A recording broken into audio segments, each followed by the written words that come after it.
জুবিন গাৰ্গৰ মৃত্যুত ম্ৰিয়মান হৈছে সকলো সমগ্ৰ ৰাজ্যজুৰি দেশজুৰি এতিয়া কেৱল শোকৰ বন্যা এটা গুৰুত্বপূৰ্ণ খবৰ আহিছে মুহূৰ্তত জুবিন গাৰ্গৰ মৃত্যুৰ তদন্ত আৰম্ভ কৰিছে ছিংগাপুৰ আৰক্ষীয়ে জুবিনৰ সৈতে থকা আটাইকেইজন সংগীক জেৰা অব্যাহত ছিংগাপুৰ আৰক্ষীৰ জেৰাৰ সন্মুখীন হৈছে জুবিনৰ মেনেজাৰ সিদ্ধাৰ্থ শৰ্মা পৰীক্ষিত শৰ্মা জনৈক সুস্মিতা নামৰ এগৰাকী যুৱতীও তেওঁলোকক সোধা পোছা কৰিছে ছিংগাপুৰ আৰক্ষীয়ে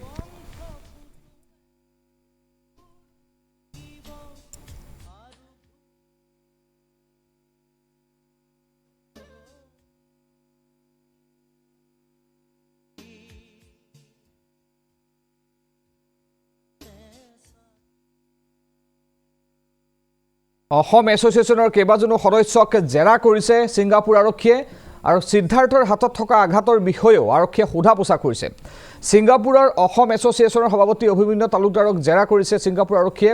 জেৰাৰ সন্মুখীন হৈছে সম্পাদক দেৱজিৎ হাজৰিকা দুয়োৰে নেতৃত্বত চলিছিল ক্ৰেজি মাংকিৰ পৰিকল্পনা আৰু সমান্তৰালকৈ জেৰাৰ সন্মুখীন হৈছে ৱাজিদ আহমেদ ৰূপম শইকীয়া তন্ময় ফুকন এই আটাইকেইগৰাকীক জেৰা চলাইছে ছিংগাপুৰ আৰক্ষীয়ে জুবিন গাৰ্গৰ মৃত্যু সন্দৰ্ভত তদন্ত আৰম্ভ কৰি জেৰা চলাই আছে কেইবাজনো লোকক ছিংগাপুৰ আৰক্ষীয়ে এই মুহূৰ্তত জনাইছো এই গুৰুত্বপূৰ্ণ খবৰ জুবিন গাৰ্গৰ মৃত্যু কোনেও সহজে মানি ল'ব পৰা নাই জুবিন গাৰ্গ ছিংগাপুৰত অনুষ্ঠিত হোৱা নৰ্থ ইষ্ট ফেষ্টিভেল নামৰ এটা অনুষ্ঠানত অংশগ্ৰহণ কৰিবলৈ গৈ তেওঁ ইয়তত উঠি ফুৰিবলৈ গৈছিল সেই সময়তে মৃত্যু হোৱা বুলি কোৱা হৈছে জুবিন গাৰ্গৰ আমি ভিডিঅ' এটা কালি দেখুৱাইছিলোঁ ইতিমধ্যে ছ'চিয়েল মিডিয়াটো ভাইৰেল হৈছে ভিডিঅ'টো জুবিন গাৰ্গে ইয়তখনৰ পৰা জঁপিয়াইছিল লাইফ জেকেট পিন্ধি সেই সময়ত জুবিন গাৰ্গ জীৱিত হৈ আছিল তাৰ পাছত কোৱা হৈছে জুবিন গাৰ্গ তাৰ পাছৰ পৰ্যায়ত তেওঁ যেতিয়া পানীত নামিছিল তেতিয়া তেওঁ মৃত্যুমুখত পৰিছিল বুলি কোৱা হৈছে কিন্তু সমগ্ৰ ঘটনা এক প্ৰকাৰ ৰহস্যৰ আৱৰ্তত বুলি একাংশই দাবী কৰিছে ইতিমধ্যে ঘটনা সন্দৰ্ভত তদন্ত আৰম্ভ কৰিছে ছিংগাপুৰ আৰক্ষীয়ে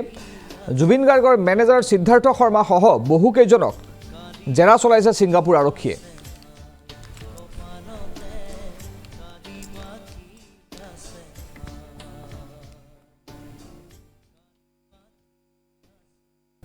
জুবিনৰ সৈতে থকা আটাইকেইজন সংগীক জেৰা চলাই আছে ছিংগাপুৰ আৰক্ষীয়ে জেৰাৰ সন্মুখীন হৈছে পুনৰ কৈছোঁ জুবিনৰ মেনেজাৰ সিদ্ধাৰ্থ শৰ্মা লগতে পৰীক্ষিত শৰ্মা লগতে জনৈক সুস্মিতা নামৰ এগৰাকী যুৱতীক সোধা পোছা কৰিছে ছিংগাপুৰ আৰক্ষীয়ে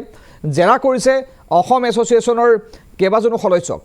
ইপিনে মেনেজাৰ সিদ্ধাৰ্থ শৰ্মাৰ হাতত থকা আঘাতৰ বিষয়েও আৰক্ষীয়ে সোধা পোছা কৰিছে ছিংগাপুৰ অসম এছ'চিয়েশ্যনৰ সভাপতি অভিমন্যু তালুকদাৰকো জেৰা কৰিছে ছিংগাপুৰ আৰক্ষীয়ে জেৰাৰ সন্মুখীন হৈছে সম্পাদক দেৱজিৎ হাজৰিকাও দুয়োৰে নেতৃত্বত চলিছিল ক্ৰেজি মাংকিৰ পৰিকল্পনা সমান্তৰালকৈ জেৰাৰ সন্মুখীন হৈছে ৱাজেদ আহমেদ ৰূপম শইকীয়া তন্ময় ফুকন নামৰ লোককেইজনো আমাক অধিক জনাব জ্যেষ্ঠ সাংবাদিক বিমল ভূষণ মহন্তই বিমল ভূষণ চাওক নীলোৎপল এটা গুৰুত্বপূৰ্ণ কথা যে কালি যিহেতু ঘটনাটো সংঘটিত হ'ল আৰু সেই ঘটনা সংঘটিত হোৱাৰ পিছতে তেতিয়া ছিংগাপুৰৰ সময় প্ৰায় 2:45 আৰু সেই 2:45 সংঘটিত হোৱা ঘটনাটোৰ পিছতে তাৎক্ষণিকভাৱে ছিংগাপুৰ আৰক্ষীয়ে গোটেই বিষয়টোক লৈ ইতিমধ্যে তৎপৰ হোৱা দেখা পোৱা গৈছে আৰু কালি সন্ধিয়াৰ ভাগতে যেতিয়া মৃতদেহ নি ছিংগাপুৰ জেনেৰেল হস্পিটেলত ৰখা হৈছিল আৰু সেই জেনেৰেল হস্পিটেলত ৰখাৰ পূৰ্বে মৃতদেহ আন এখন চিকিৎসালয়লৈ নিয়া হৈছিল নিকটৱৰ্তী আৰু সেইখনত যেতিয়া তেওঁলোকে মৃত প্ৰায় মৃত বুলি তেওঁলোকে নিশ্চিত হৈছিল চিকিৎসক গতিকে তাৎক্ষণিকভাৱে তেওঁলোকে জেনেৰেল হস্পিটেললৈ নিবলৈ কৈছিল আৰু সেই সময়ছোৱাতেই জেনেৰেল হস্পিটেলত যেতিয়া নি মৃতদেহ পোৱাইছিল তাৰপিছত তেওঁ মৃত ঘোষণা কৰা হৈছিল জুবিন গাৰ্গক কিন্তু জুবিন গাৰ্গৰ মৃত্যুৰ পিছতে ইতিমধ্যে তৎপৰ যিহেতু এইটো মেডিকেল লিগেল কেছ হয় গতিকে তাৎক্ষণিকভাৱে ছিংগাপুৰ আৰক্ষীক বিষয়টো খবৰ দিয়া হৈছিল আৰু ছিংগাপুৰ আৰক্ষীয়ে তাৎক্ষণিকভাৱে এটা ব্যৱস্থা গ্ৰহণ কৰিছিল যদিও অসম এছ'চিয়েশ্যন বা অন্য কোনো প্ৰতিনিধিয়ে বিষয়টো সন্দৰ্ভত বা সেই ক্ৰেজি মাংকিৰ কৰ্তৃপক্ষই হওক আৰক্ষীক একো অৱগত কৰা নাছিল কিন্তু যেহেতু মেডিকেল লিগেল হয় গতিকে সাধাৰণতে আৰক্ষীক খবৰ দিয়াটো ছিংগাপুৰ যিটো ব্যৱস্থা ছিংগাপুৰৰ ব্যৱস্থাত এইটো এটা নিয়ম আৰু সেয়েহে তেওঁলোকে এই গোটেই বিষয়টো আৰক্ষীক অৱগত কৰিছিল আৰক্ষী আহিলে আৰু আৰক্ষীয়ে আহি ইতিমধ্যে কৈছে আৰু যে প্ৰাথমিকতে তেওঁলোকৰ যিকেইজন লগত আছিল অসম এছ'চিয়েশ্যনৰ সভাপতি সম্পাদককে আৰম্ভ কৰি বাকী কেইজন তেওঁলোকৰ প্ৰাথমিকভাৱে তেওঁলোকৰ সেই হস্পিটেল চৌহদতে তেওঁলোকৰ লগত কথা পাতিছিল আৰু কথা পাতি আৰক্ষীয়ে কিছু কথা সন্দেহ কৰিছিল আৰু সন্দেহবিলাক এনেধৰণৰ আছিলে নীলোৎপল যে যেতিয়া জুবিন গাৰ্গ পিছৰ বাৰলৈ নামি গৈছিল সেইখন সময়ত তেওঁ নামি যাব পৰা কণ্ডিশ্যন এটাত আছিল যদি তেওঁ তাত যেতিয়া লাইফ জেকেট কিয় নাছিল বা তাত যেহেতু তাত কিছু স্ক্ৰু থাকে সেই স্ক্ৰুবিলাকে কিয় সেই কথাটো মনিটৰ নকৰিলে ক'ৰবাত আচলতে কি যিখন মাংকি তাৰ তেওঁলোকৰ কিবা গাফিলতি থাকিব পাৰে নেকি এই বিষয়বিলাক চোৱা চিতা কৰিছে আৰক্ষীয়ে আৰক্ষী চোৱা চিতা কৰাৰ বাবেই আচলতে সাধাৰণতে তাত আমাৰ ভাৰতীয় আৰক্ষী ব্যৱস্থাপনাতকৈ ছিংগাপুৰ আৰক্ষী ব্যৱস্থাপনাটো অধিক কটকটীয়া আৰু অধিক সবল। গতিকে তেনে ক্ষেত্ৰত ছিংগাপুৰ আৰক্ষীয়ে ক'ত অকণো লেখুনা নথকাকৈ তেওঁলোকে গোটেই কামখিনি কৰিব বিচাৰে সেয়া সকলোৱে জানে। আৰু যিসকলে ইতিমধ্যে ছিংগাপুৰ ভ্ৰমণ কৰিছে তেওঁলোকৰ বাবে এইটো কথাও তেওঁলোকৰ জ্ঞাত যে তাত আৰক্ষী কিমান কঠোৰ, সৰু সৰু এটা খুটি নাটিক লৈ আৰক্ষী কিমান কঠোৰ হয়। গতিকে সেই ক্ষেত্ৰত আৰক্ষীয়ে এতিয়া জেৰাৰ বাবে ইতিমধ্যে কালি তলব কৰা হৈছিল তেওঁলোকে অসম এছ'চিয়েশ্যনৰ যিগৰাকী সভাপতি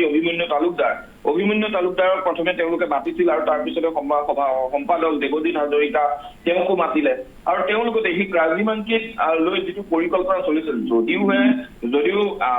এটা বিশেষ অনুষ্ঠানত অংশগ্ৰহণ কৰিবৰ বাবেহে জুবিন গাৰ্গ তালৈ গৈছিল, কিন্তু তাত থকা সময়ছোৱাতে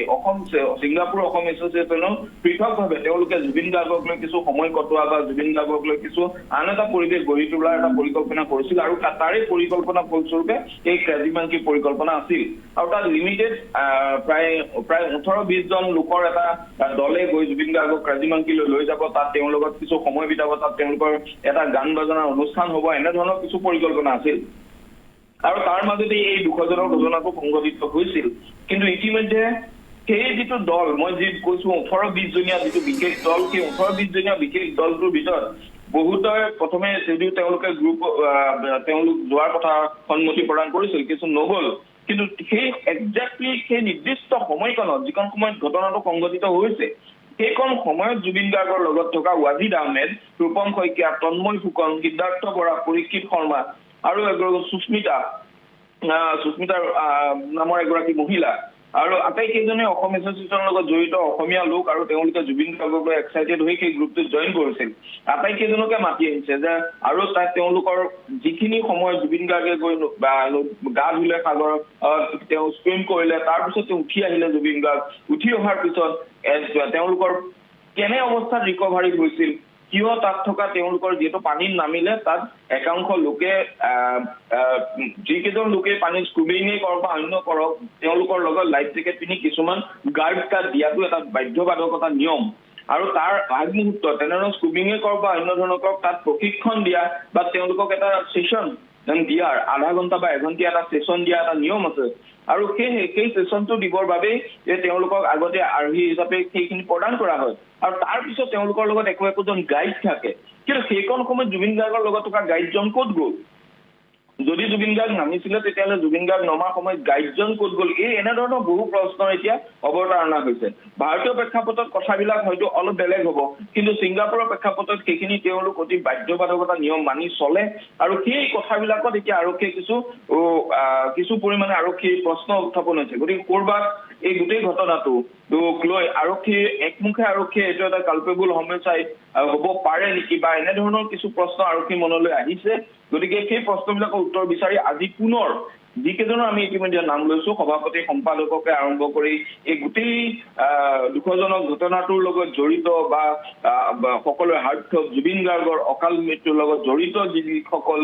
লোক সেই সকলোকে পুনৰ আজি তলব কৰাৰ নিলোৎপল সম্ভাৱনা আছে। কাৰণ আৰক্ষীয়ে এতিয়াও বহু প্ৰশ্নৰ উত্তৰ বিচাৰি আছে, সেই উত্তৰসমূহ এতিয়ালৈকে আৰক্ষীয়ে পোৱা নাই। আৰু আৰক্ষীয়ে বিমল ভূষণ, ধন্যবাদ জ্ঞাপন কৰিছো আপোনাক তথ্যখিনি জনোৱাৰ বাবে।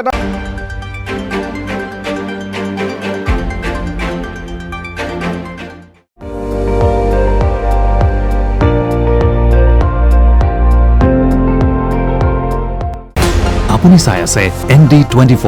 সৰ্বশ্ৰেষ্ঠ নহয় সৰ্বোত্তমৰ দৌৰত।